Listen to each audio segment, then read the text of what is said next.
A good bucket, a strong bucket, a humble bucket, a committed bucket, a bucket of culture and distinction. Stanley clutched the bucket tightly to his chest and entered the door on his left.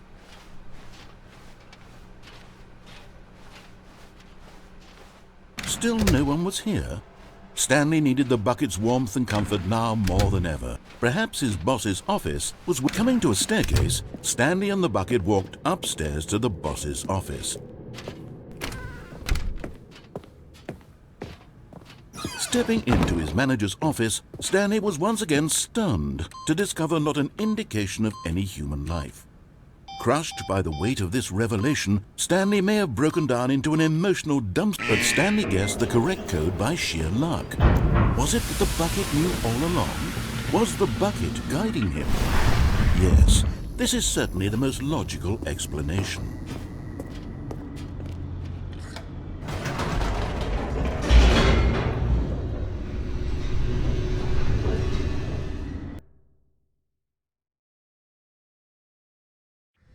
The elevator raced downward, plummeting towards an unknown fate.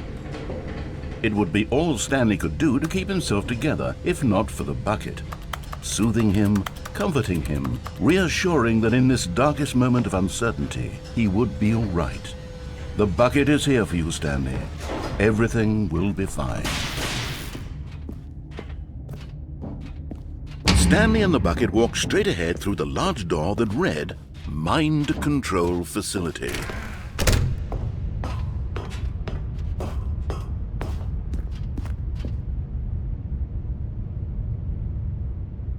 But just as Stanley was about to proceed further into the mind control facility, he tripped and fell over the railing and into the dark void below.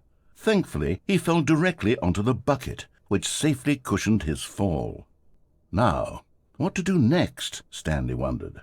Stanley and the bucket could find no way out of this enormous pit, and so eventually they decided that the best thing to do would be to simply get comfortable down here.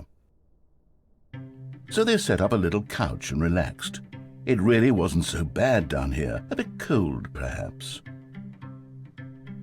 After some time had gone by, they installed a few shelves as well, and a sort of kitchenette that was useful for when the bucket was craving paninis. But it wasn't until the rugs and the standing lamps came in that it really started to feel like a home. In fact, after some time, Stanley realized that it had been ages since he had even thought of the mind control facility at all. He'd never gotten to fully explore what was up there, never been able to unearth the many mysteries of the mind control facility. This lack of closure began to eat at him. Soon he was dwelling on his regrets, and the state of their home slowly decayed as Stanley became withdrawn and neglected the cleaning. It unsettled the bucket deeply. Stanley wasn't usually like this. The bucket tried to reach out to him again and again, but to no avail. All Stanley could think about, all he could talk about, was going back, doing it over again, staying on the path. It was a mistake to leave the path. It was a mistake. It was a mistake. I need to do what the narrator says. I need to see the true ending.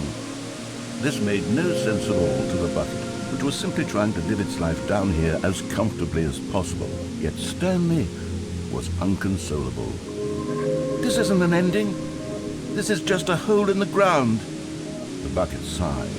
True, it wasn't an ending. But it's where we happen to be. And maybe, possibly, if we accept the reality of things, maybe this will become an ending eventually. It's what the bucket was counting on.